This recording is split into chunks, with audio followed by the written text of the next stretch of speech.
nag-post si Eric Chan salot naging usap-usapan ng kanyang post. Sabi nga niya, Dreamscape is officially announcing a dream project this week. Abangan. Dream come true, makakatrabaho ko na sila, I'm so excited. At dagdag niya pa na lagi silang magkakasama sa taping. Kaya kaabang-abang this week kung sino nga ba ang magiging bida. At kahit wala pang announcement at talagang sigurado na ang mga Donbell fans na sila ito.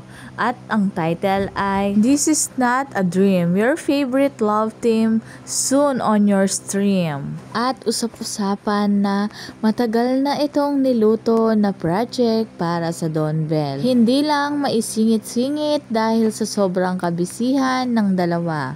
At hinihiling ng mga netizen, sana ang kanilang next project ay teleserye naman para di umano'y laging magkasama katulad nung Can't Buy Me Love dahil lagi silang magkasama dahil araw-araw ay may taping sila.